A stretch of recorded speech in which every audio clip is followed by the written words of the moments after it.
फक्त पक्षाचा तो कार्यकर्ता होता, मग आम्ही काही कार्यकर्ता उलट तुम्ही पत्रकार मित्रांना सगळ्यांना माझे ह्याच्याबद्दलचे मतं किती स्पष्ट आहेत, माझे विचार किती स्पष्ट आहेत हे सगळ्यांना माहिती आहे.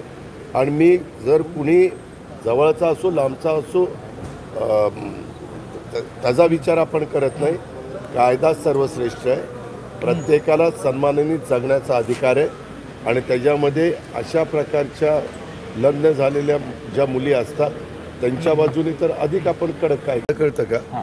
मी भाषणात काय बोललो की अँकर लोक आणि मीडियाची लोक मी लग्नाला गेलो म्हणून माझा फोटो दाखवतात. दाखवले ना का नाही दाखवले? हां, माझा काही संबंध. मी तुमच्या घरातल्या लग्नाला आलो आणि फोटो काढला आणि काही वेगळं झालं तर त्यात माझा काय दोष आहे? मी तिथं लोकांना असं म्हणलं की बा असं जर माझ्यावर ॲलिगेशन येत असतील तर मी कुणाच्या लग्नाला जायचा प्रश्नच येणार नाही, मी लग्नाला नाही जाणार. असू द्या ना. मग दोष माझा नसताना तुम्ही मला का दोषी धरताय? दोष आहे का माझा? ज्यांच्या घरातल्या मुलीचं हे झालं आहे, कसपटेंच्या वडिलांना विचारलं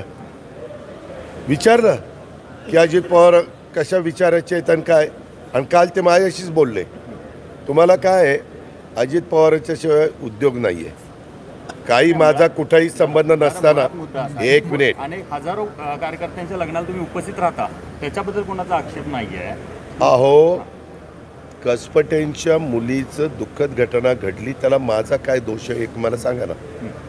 तुम्ही अनेक चॅनलवाले, तुमचा पण दाखवतो काय नाही मला माहीत नाही, पण अनेक चॅनलवाले दाखवतात. माझा काय संबंध आहे?